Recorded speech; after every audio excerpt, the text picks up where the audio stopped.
Yo, gamers, tech nerds, and smartphone fanatics, buckle up, because we've got a massive leak about the REDMAGIC 11 Pro that's sending shockwaves through the tech world.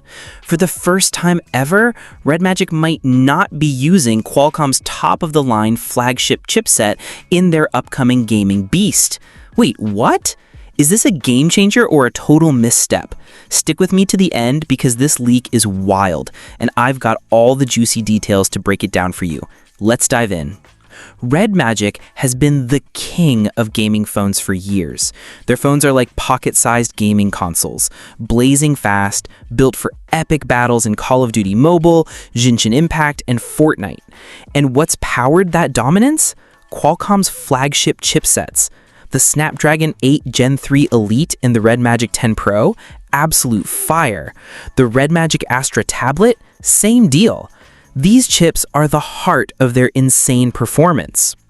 But now, a leaked benchmark for the REDMAGIC 11 Pro has dropped a bombshell. It's suggesting that REDMAGIC might not be using Qualcomm's next big flagship chip, the Snapdragon 8 Elite 2, in their 2026 flagship.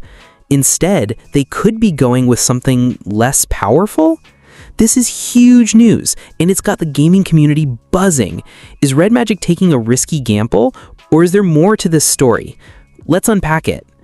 This leak comes from a Geekbench test for a device labeled Nubia NX809J, which everyone believes is the REDMAGIC 11 Pro.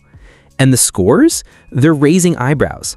Let's talk numbers and why they're causing such a stir. The REDMAGIC 11 Pro scored 3,209 in single-core and 10,742 in multi-core on Geekbench 6.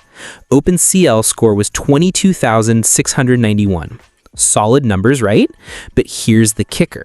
These scores are lower than what we'd expect from the Snapdragon 8 Elite and way lower than what the Snapdragon 8 Elite 2 should be capable of. For context, the Snapdragon 8 Elite and the REDMAGIC 10 Pro hits around 3,100 single-core and 9,800 multi-core. The Snapdragon 8 Elite 2 is rumored to hit 4,000 single-core and 11,000 multi-core. So why is the REDMAGIC 11 Pro's chip clocking in lower? An Elite chip has a max clock speed of 4.19 GHz, while the Snapdragon 8 Elite 2 is rumored to reach 4.74 GHz. That's a big gap. Some folks are saying this could still be the Snapdragon 8 Elite 2 just underclocked for testing, but others are suggesting a wild theory.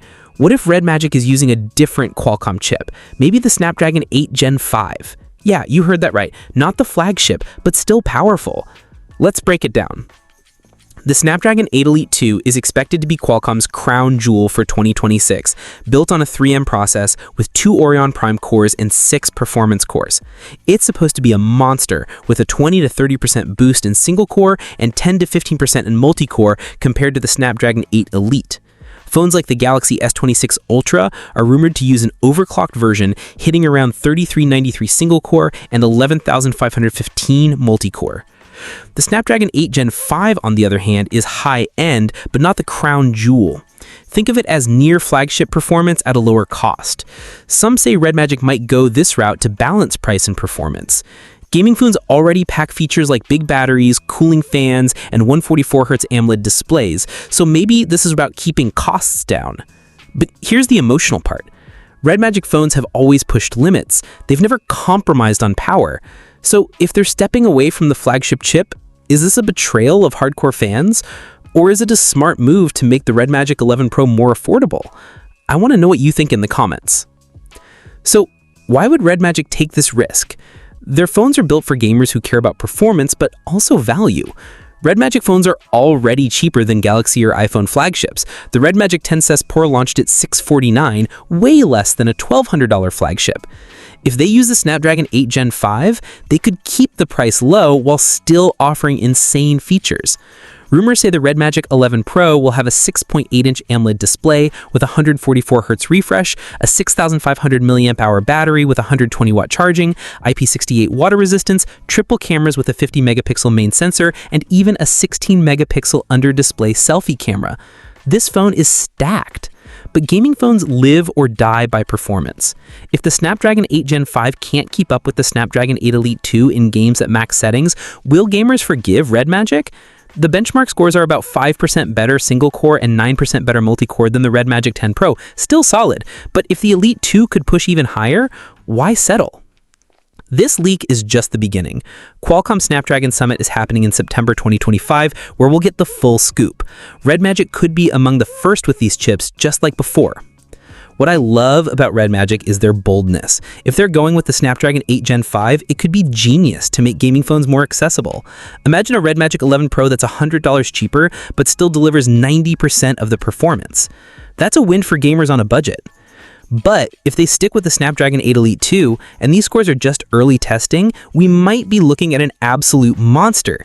Either way, the REDMAGIC 11 Pro with 16GB of RAM, Android 16, and all the gaming goodies is shaping up to be a beast.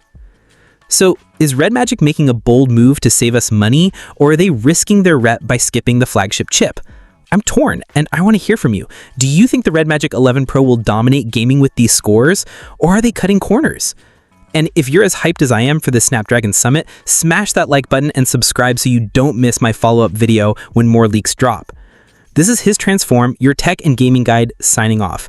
Keep gaming, keep dreaming, and let's see if the REDMAGIC 11 Pro lives up to the hype. Peace out.